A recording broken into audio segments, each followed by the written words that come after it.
if you trust people, that's an act of courage. If you're not naive, right? If you're naive, it's an act of stupidity.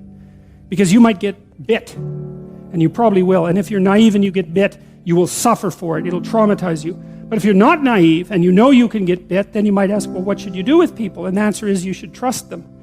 And not because you're naive, and not because they couldn't betray you, and not because you don't know that they could betray you, but because if you hold out your hand in trust, then you're inviting the best part of that person to step forward, and that won't happen unless you take that initial step, and that's courage, not naivety. And so to trust someone once your eyes are open, that's an act of courage, and that opens up the world. You can withstand it, a fair bit of the catastrophe of life, by establishing the proper covenant and by acting in a trustworthy manner and extending your hand to people properly. So then you might say, well, what would be the upside if we really determined to act honestly? What do you think it is that people would be able to do with the world if we stopped acting in a corrupt manner?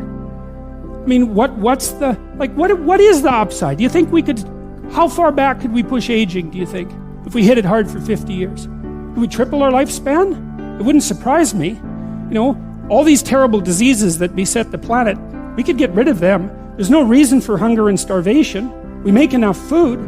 It's like, what would happen if we stopped acting badly? How much better could things get? Well, you start locally, I think. You start with yourself and you start with your family. But what's the assumption here exactly?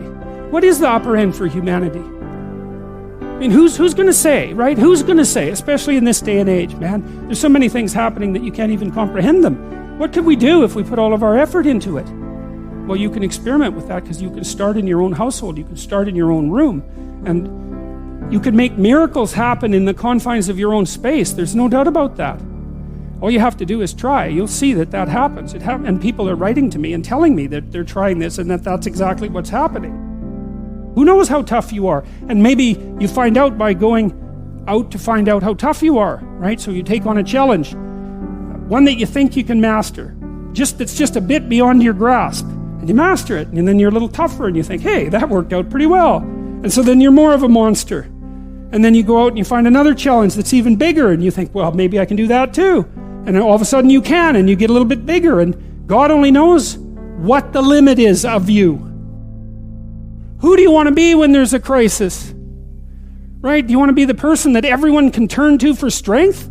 It's like, why the hell not? Why not that as a goal? That'd be a good goal, because then if there's a crisis, and there will be, it won't be such a bloody crisis, because there'll be someone there that can deal with it.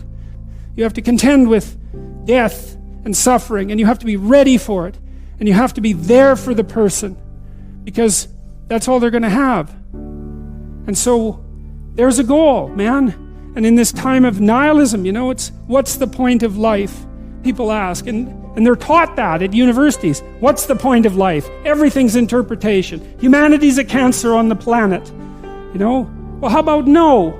How about not that? How about that there's something to us? It does require a leap of faith for you to move into the world, because the world is a catastrophe. Self-evidently, the world is a catastrophe. And so there's every reason for you to assume that you should just sit in your basement and hide from it. But that's not, it doesn't help. It doesn't make things better. And the thing is, perhaps you're not built for that. You're not built to hide.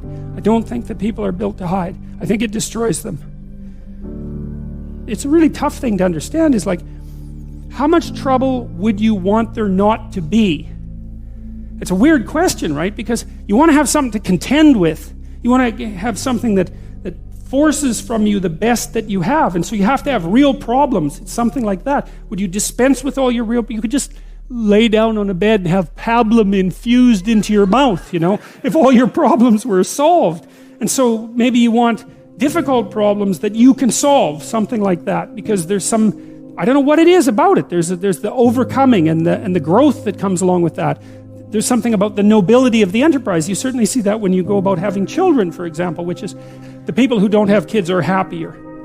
And so psychologists who tend to get things wrong even when they make intelligent discoveries like that one, immediately, some of them, jump to the conclusion that because happiness is the goal, that, well, there's something about children that, make you unhappy, and that's not good. It's like, well, wait a second. Maybe that's the wrong metric. It's like, Of course you're less happy once you have children because you have to worry about them. You know, my neighbor down the street, who's a very smart woman, said to me once, you can only be as happy as your unhappiest child. You know, that's really smart. If having children doesn't make you happy, the answer isn't don't have children. It's like, don't be so stupid about being happy. That's the answer. It's because there's a nobility in the pursuit, right? And of course now you're responsible. You know, you have a new baby, you think, what the hell is this? And what am I going to do with it? You know, it's like, and then you're done for the rest of your life. You never sleep properly again because you're going to be worried about this creature that you have to take care of. But like, what the hell good are you if you're not doing that, or something else equally difficult? Because you just haven't been called out yet, unless you take on a responsibility like that. The idea that, you know, that happiness is the purpose of life. It's like, great for happiness, man. If it comes along, you should be thrilled that it's visiting you. But the notion that that's what you should pursue, that's the weakest possible notion. First of all, as soon as something terrible happens to you, you're done. It's like, life is to be happy. It's like, well, now you have cancer. So how's that? How's the happiness thing working out for you now? It's like, life is to be happy. That's not right. The rule is aim high and get your bloody act together. That's the rule. And establish this contractual covenant with the ultimate ideal, and that will see you through the catastrophes. And that's a much more mature way of looking at life as far as I'm concerned, because all you have to do is have your eyes half open and you see that the fundamental reality of life is tragedy and suffering. That's inescapable. That doesn't mean that it makes life unbearable or that it makes being something that shouldn't have existed. Right? That isn't what it means. But it means that you have to contend with it and you have to get ready. And the willingness to adopt responsibility for yourself and for others is the precondition for that. And then maybe if you do that properly, then now and then you get some happiness. You know, you can sit at the end of the day and you have half an hour where your conscience is clear and there's nothing that you need to be doing, and you can relax and think, you know, that's all right. Things are okay. And thank God for that. And that's maybe where you get your happiness.